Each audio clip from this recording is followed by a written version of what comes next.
मालेगावात चित्रपटगृहामध्ये टवाळखोरांकडून हुल्लडबाजी करण्यात आलेली आहे। रात्री 9 ते 12च्या शोच्या दरम्यान काहींनी चित्रपटगृहामध्ये फटाक्यांची आतषबाजी केली आहे। मोहन टॉकीजमध्ये अचानक घडलेल्या या प्रकारामुळे इतर प्रेक्षकांचा गोंधळ उडाला आणि पळापळ झाली।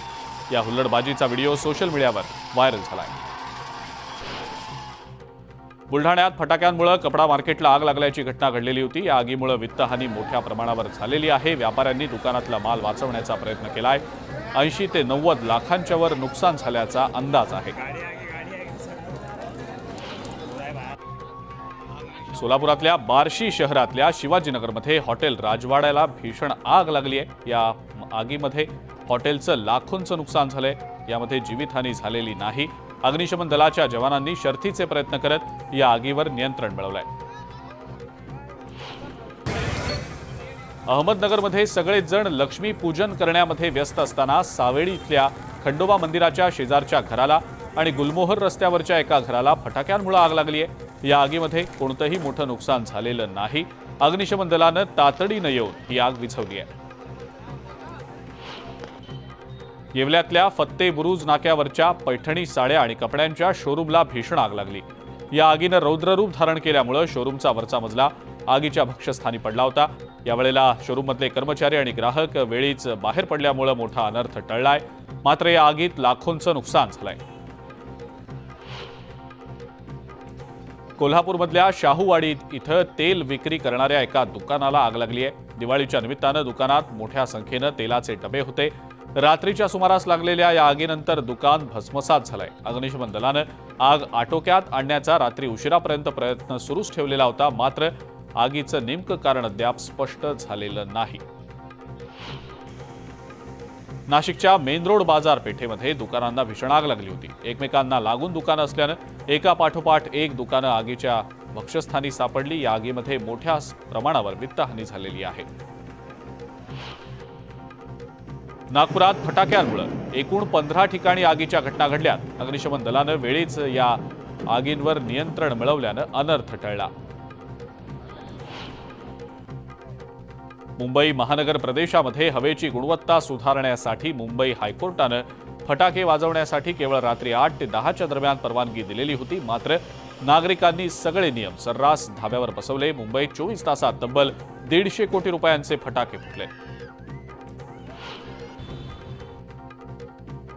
मुंबईमधल्या हवेच्या प्रदूषणात सोसायटी आणि सार्वजनिक ठिकाणी उघड्यावर जाळण्यात येणारा कचरा आणखी भर टाकतोय आणि या पार्श्वभूमीवर मुंबईमध्ये कुणी कचरा जाळताना आढळल्यास त्याची तक्रार थेट मुख्यमंत्री स्वच्छ मुंबई हेल्पलाईनवर करा। महापालिका अशा लोकांवर कारवाईचा बडगा उगारेल असं आवाहन प्रशासनानं केलेलं आहे। आमदार गोपीचंद पडळकरांनी सांगलीतल्या आटपाडी तालुक्यातल्या करगणी आणि खरसुंडी इथल्या वंचित कुटुंबांसोबत दिवाळी साजरी केली आहे। दसरा मेळाव्यात गोपीचंद पडळकर यांनी एक दिवा वंचितांसाठी अशी घोषणाही केलेली होती। यंदाची दिवाळी ही गरजूंसमवेत त्यांनी वस्तू आणि कपडे देऊन साजरी करणार असं सांगितलेलं होतं आणि त्याप्रमाणे पडळकरांनी पालावर जात तिथल्या लोकांना वस्तू आणि कपड्यांचं वाटप केलंय। शेतकरी नेते रविकांत तुपकरांनी अंधारात दिवाळी साजरी केली आहे। अंधाऱ्या शेतात शेतकऱ्यांना घेऊन कुटुंबासह तुपकरांनी सोयाबीन आणि कापसाची आरास मांडत खरडा भाकर खात दिवाळी साजरी केली आहे। कापूस सोयाबीन उत्पादक शेतकऱ्यांसाठी रविकांत तुपकर यांची एल्गार रथयात्रा सुरू आहे। बुलढाणा जिल्हाधिकारी कार्यालयाजवळ राष्ट्रीय आरोग्य अभियानातल्या कर्मचाऱ्यांनी ठेचा भाकर खात काळी दिवाळी साजरी केली आहे। आपल्या मागण्यांसाठी हे कर्मचारी आंदोलन करतायत। राज्यामध्ये शालेय स्तरावर पुढच्या शैक्षणिक वर्षापासून राष्ट्रीय शैक्षणिक धोरण राबवण्याची तयारी सुरू असली तरी अजूनही अनेक शाळांपर्यंत इंटरनेट जोडणीच पोहोचलेली नाही। केंद्रीय शिक्षण विभागाच्या युडायस प्लस 2021-22च्या अहवालातनं ही धक्कादायक माहिती समोर आलेली आहे। राज्यातल्या निम्म्याहून अधिक शाळा या ऑफलाईन आहेत। कोकण रेल्वेच्या दोन्ही मार्गांवर 16 आणि 17 नोव्हेंबरला मेगा ब्लॉक घेतला जाणार आहे। मडगाव, कुमठा आणि राजापूर रोड ते सिंधुदुर्ग या विभागात 3 तासांचा मेगा ब्लॉक घेतला जाणार आहे आणि यामुळे 7 गाड्यांच्या वेळापत्रकांमध्ये बदल करण्यात आलाय तर काही गाड्या रद्द होणार आहेत। मध्य रेल्वेच्या सुरक्षा दलानं दलालांना चांगलाच दणका दिलाय। दिवाळीच्या सुट्टीमध्ये प्रत्येक जण गावाकडची वाट धरतो। 4 महिने आधी तिकीट काढून सुद्धा कन्फर्म होत नाही। याचा गैरफायदा घेत दलाल रेल्वे प्रवाशांकडनं दुप्पट ते तिप्पट पैसे आकारतात आणि त्यामुळे रेल्वेच्या सुरक्षा दलानं 7 महिन्यात 317 दलालांच्या मुसक्या आवळल्या.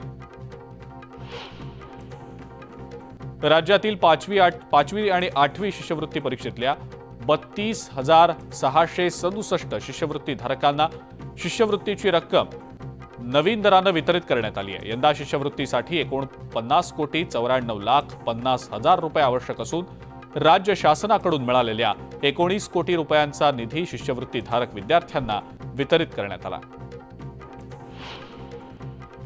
भाज्यांच्या दरात 10 ते 20% घट झालेली आहे. फ्लॉवर, वांगी, शेवगा आणि मटारच्या दरात घट झाल्याचं दिसून आलंय. दिवाळीमुळे शेतकऱ्यांकडनं शेतमालाची तोडणी कमी प्रमाणात केली जाते आणि त्यामुळे छत्रपती शिवाजी मार्केट यार्डमध्ये फळभाज्यांची आवक गेल्या 85 ट्रक आठवड्याच्या तुलनेनं घटल्याचं पाहायला मिळालंय. आवक घटूनही मागणी नसल्यानं दरांमध्ये घसरण झाली आहे. यावलमध्ये कापसाला मातीमोल दर मिळाल्यानं शेतकऱ्यांची दिवाळी अंधारात गेली आहे. त्यामुळे कापसाला किमान 12,000 रुपये क्विंटल भाव मिळावा अशी मागणी शेतकरी करतायत. सद्यस्थितीत कापसाला केवळ 6 ते 6,500 रुपये प्रति क्विंटल इतकाच दर मिळतोय. ऐन दिवाळीमध्ये कांद्याचे दर कडाडलेत. अशाच वेळेला जनतेला सवलतीच्या दरात कांदा उपलब्ध व्हावा यासाठी नाफेडकडून विक्री केंद्र सुरू करण्यात आलेली आहेत. नागरिकांना 1-2 किलोच्या पॅकिंगमध्ये 25 रुपये किलो दरानं कांदा दिला जातो. यासाठी मुंबई, ठाणे, कल्याण, डोंबिवली, नवी मुंबई आणि पनवेल इथं 100 ठिकाणी कांदा विक्री केंद्र सुरू करण्यात येणार आहेत. राज्यामध्ये ऊस गाळप हंगाम सुरू करण्याबाबत 1,400हून जास्त साखर कारखान्यांना परवाने देण्यात आलेले आहेत. त्यामध्ये 50 सहकारी आणि 75 खासगी कारखान्यांचा समावेश आहे. कारखान्यांनी गाळप परवाने घेतले असले तरी प्रत्यक्षात दिवाळीनंतरच ऊस गाळपाला जोर येणार आहे. आतापर्यंत प्रत्यक्षात 65 साखर कारखान्यांनी गाळप हंगाम सुरू केला आहे. आतापर्यंत सुमारे 1 लाख मेट्रिक टन ऊसाचं गाळप झालंय. सोलापूरमध्ये कुणबी नोंदी शोधण्यासाठीची मोहीम राबवली जाते. मंद्रुप पोलीस ठाण्यातले कर्मचारी दिवाळीच्या सुट्टीवर न जाता यंदा दाखल्यांचा शोध घेण्यामध्ये दंग आहेत. कुणबी इतिहास शोधण्यासाठी सर्वच कार्यालयातल्या कर्मचाऱ्यांनी सध्या जुन्या फाईल्स घेऊन तपासणीच्या कामामध्ये स्वतःला गुंतवून घेतलं. या ठिकाणी अभिलेखांची तपासणी युद्ध पातळीवर केली जाते. ऊसाला पहिली उचल 3,500 रुपये जाहीर करावी. गतवर्षीचे 400 रुपये तातडीनं द्यावेत या मागणीसाठी स्वाभिमानी शेतकरी संघटनेनं आंदोलन केलंय. सांगलीतल्या बागणी, मर्दवाडी, दुधगाव परिसरातल्या ऊस तोड बंद पाडत ऊस वाहतूक करणाऱ्या वाहनांची हवा काढण्यात आली आहे. दत्त इंडिया कारखान्याला ऊस घेऊन येणारी वाहनं शहरातल्या शिवशंभो चौक या ठिकाणी अडवून ट्रॅक्टरच्या चाकातली हवा सोडण्यात आली.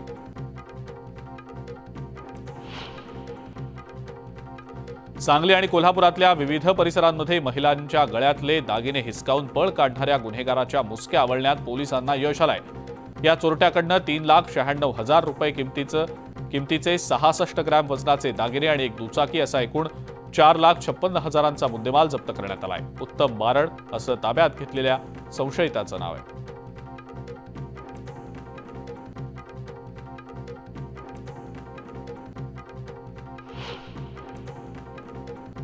मराठा आंदोलक मनोज जरांगे पाटील जालन्यातल्या अंतरवाली सराटीमध्ये पोहोचले आणि यावेळेला त्यांचं जोरदार स्वागत झालं. फुलांची उधळण करत, फटाक्यांची आतषबाजी करत आणि औक्षण करत जरांगेंचं स्वागत झालं.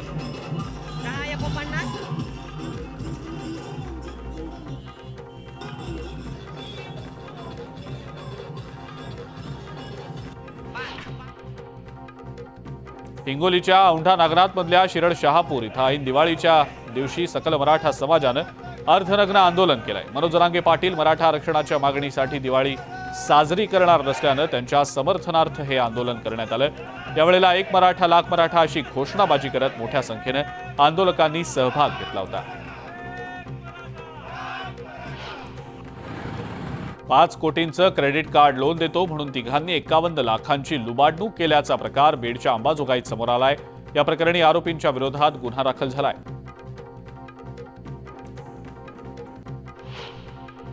शेतकऱ्यांच्या विविध समस्या घेऊन ठाकरे गटानं यवतमाळ तहसील कार्यालयासमोर काळी दिवाळी साजरी केली आहे. यावेळेला रस्त्यावर चूल तयार करत, आंदोलनस्थळीच भाकरी तयार करत प्रशासनाचं लक्ष वेधण्यात आलं.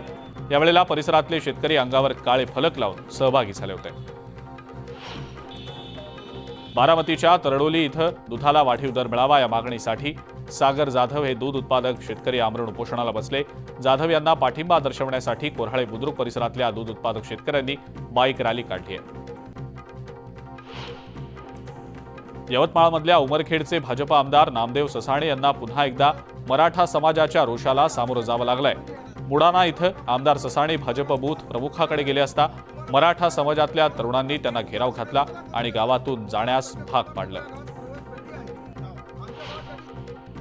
रत्नागिरीतल्या बहुतांश आंब्याच्या बागांना बदलत्या वातावरणाचा फटका बसण्याची शक्यता निर्माण झालेली आहे आणि यामुळे आंबा बागायतदारांमध्ये चिंतेचं वातावरण आहे. बीड जिल्ह्यातले उद्योगपती सुरेश कुटे यांनी भाजपात प्रवेश केल्यानंतर बीडमधनं लोकसभेची निवडणूक लढवणार अशी चर्चा रंगलेली होती. यावर कुटे ग्रुपच्या व्यवस्थापक अर्चना कुटे यांनी कोणतीही निवडणूक लढवली जाणार नसून फक्त सामाजिक कार्यासाठीच भाजपात प्रवेश घेतल्याचं स्पष्ट केलंय. गाळप झालेल्या ऊसाच्या FRPची मागणी करत बीडमध्ये स्वाभिमानी शेतकरी संघटना आक्रमक झाली आहे. जय भवानी सहकारी साखर कारखान्याचे चेअरमन माजी आमदार राष्ट्रवादी अजित पवार गटातले नेते अमरसिंह पंडित यांच्या घरासमोर स्वाभिमानीच्या कार्यकर्त्यांनी घोषणाबाजी केली आहे. खरडा भाकरी आणि कांदा भेट देण्यासाठी आंदोलन केलं. सोलापूरच्या बार्शीमधल्या चिखर्डे इथं गटाराचं पाणी रस्त्यावर आल्यानं नागरिक त्रस्त झालेत. दिवाळीच्या पहिल्याच दिवशी प्रशासनाचं लक्ष वेधण्यासाठी संतापलेल्या गावकऱ्यांनी दुर्गंधीयुक्त गटाराच्या पाण्यातच आंघोळ केली आहे. या पाण्याचा बंदोबस्त करावा अशी मागणी होती आहे. दिवाळीच्या सणामध्ये महत्त्व असलेल्या काळ्या ऊसाला बाजारामध्ये चांगला दर मिळत असल्यानं ऊस उत्पादक शेतकऱ्यांमध्ये आनंदाचं वातावरण आहे. जिल्ह्यातल्या रिसोड, वाशिम, मालेगाव आणि कारंजा शहरातल्या बाजारात काळ्या ऊसाला प्रतिनग 30 ते 50 रुपये इतका दर मिळतोय. ऊस दराच्या प्रश्नावर तोडगा न निघाल्यास ऊस वाहतूक बंद पाडण्याचा इशारा स्वाभिमानी शेतकरी संघटनेनं दिलाय. पहिली उचल 3,500 रुपये आणि गेल्या हंगामातल्या साखरेच्या वाढीव दराचा फायदा देण्याची मागणी आंदोलकांनी केली आहे. जेजुरीमध्ये खंडोबाच्या सोमवती यात्रेला आजपासून सुरुवात होतीये. यात्रेच्या निमित्तानं खांदेकरी, मानकरी खांद्यावर पालखी घेऊन जात असतात. खंडोबा देवाचा पालखी सोहळा कऱ्हा नदीवर स्नानासाठी जेजुरी गडावरनं मार्गस्थ होईल आणि त्यानंतर परंपरेनुसार धार्मिक विधी करून उत्सव मूर्तींना स्नान घातलं जाईल. या सोहळ्यासाठी भाविक मोठ्या संख्येनं जेजुरीमध्ये दाखल झाले. आई तुळजाभवानी मातेच्या मंदिरात कालभैरव देवाचा अग्नीचा भेंडोळी उत्सव मोठ्या उत्साहानं साजरा करण्यात आलाय. दरवर्षी दिवाळीच्या अमावस्येला भारतात उत्तरेत तीर्थक्षेत्र काशी आणि दक्षिणेत तुळजापूर या दोनच ठिकाणी अशा प्रकारचा भेंडोळी उत्सव साजरा केला जात असतो. यावेळेला कालभैरव मंदिरापासून तुळजाभवानी मंदिरापर्यंत भेंडोळीची मिरवणूक काढण्यात आली आहे. नांदेडमधल्या सचखंड गुरुद्वारामध्ये मोठ्या उत्साहात दिवाळी साजरी करण्यात आली. दीपावली आणि बंदीछोड दिनाच्या निमित्तानं सचखंड गुरुद्वारामध्ये दिवे लावले गेले. दिव्यांच्या प्रकाशानं आणि विद्युत रोषणाईनं गुरुद्वारा परिसर उजळून निघालाय. 12 ज्योतिर्लिंगांपैकी एक असलेल्या श्री क्षेत्र भीमाशंकर इथल्या शिवलिंगावर अलंकारांचा शृंगार करण्यात आला. तसंच गाभाऱ्यात फुलांची सजावट करत लक्ष दीपोत्सव साजरा करण्यात आला. यावेळेला विद्युत रोषणाई आणि फटाक्यांच्या आतषबाजीमध्ये भीमाशंकर परिसर उजळून निघाला होता. सिंधुदुर्गात दिवाळी आणि लक्ष्मी पूजनाच्या निमित्तानं बाजारपेठा ग्राहकांनी गजबजून गेल्याचं दिसलं. सावंतवाडीच्या मोती तलावावर मोठी गर्दीही पाहायला मिळाली. तलावाच्या काठावर फटाक्यांची आतषबाजी करण्यात आली. शिर्डीच्या साई मंदिरामध्ये पारंपरिक पद्धतीनं लक्ष्मीपूजन करत दिवाळीचा उत्सव साजरा करण्यात आलाय. संस्थानचे उपमुख्य कार्यकारी अधिकारी तुकाराम भुलवळे यांनी सपत्नीक साई समाधी समोर लक्ष्मी कुबेर पूजन केलं. यावेळेला श्री गणेश पूजन, लक्ष्मी कुबेर पूजन, सरस्वती पूजन करून साईबाबांना धूप नैवेद्य दाखवण्यात आला. लक्ष्मीपूजनाच्या निमित्तानं पंढरपूरच्या विठ्ठल मंदिरामध्ये दीपोत्सव साजरा करण्यात आला. मंदिरातल्या सभा मंडपामध्ये 5,000 दिव्यांची रोषणाई करण्यात आली. या रोषणाईनं विठुरायाचं रूप सोन्यासारखं उजळून निघालं होतं. लक्ष्मीपूजनाच्या निमित्तानं पंढरपूरमधल्या श्री विठ्ठल रुक्मिणीला सुवर्णालंकार पोशाख करण्यात आला. संध्याकाळी देवाचा पोशाख झाल्यानंतर श्री विठ्ठल आणि रुक्मिणीला मौल्यवान हिरे जडित विविध अशा पारंपरिक दागिन्यांचा साज शृंगार करण्यात आला. दीपावलीच्या निमित्तानं राज्यभरातले भाविक विठोबाच्या दर्शनासाठी पंढरपूरमध्ये दाखल होत आहेत. मुक्ताईनगरचे आमदार चंद्रकांत पाटील यांनी निवासस्थानी सहकुटुंब लक्ष्मीपूजन केलं। यावेळेला देवीची आरती करत राज्याच्या नागरिकांसाठी त्यांनी सुख समाधानाचं साकडंही घातलं। भाजप मागाठाणे विधानसभेतर्फे दिवाळीच्या निमित्तानं मुंबई अध्यक्ष आशिष शेलार, उत्तर मुंबई खासदार गोपाळ शेट्टी आणि विधान परिषद गटनेते आमदार प्रवीण दरेकरांनी संजय गांधी राष्ट्रीय उद्यानातल्या आदिवासी पाड्यांमध्ये जात आदिवासी कुटुंबासोबत दिवाळी साजरी केली आहे। यावेळेला या तीनही नेत्यांनी इथल्या आदिवासी कुटुंबांच्या घरी जात फराळाचा आस्वाद घेतला, आदिवासी नृत्य देखील केलं। आमदार दरेकर यांच्या वतीनं आदिवासी मुलांना फटाके वाटपही करण्यात आलं। केंद्रीय मंत्री नितीन गडकरींनी नागपूरमधल्या आपल्या निवासस्थानी सहपरिवार लक्ष्मीपूजन केलं। यावेळेला त्यांच्या छोट्या नातीनं सुद्धा आजोबांसोबत पूजा केल्याचं पाहायला मिळालं। युवा शक्ती प्रतिष्ठानच्या वतीनं पालघरच्या आशेरी गडावर 350हून अधिक दिव्यांची सजावट करत दीपोत्सव साजरा करण्यात आलाय। गेल्या अनेक वर्षांपासून पहिला दिवा आशेरीवर हा उपक्रम राबवला जातो।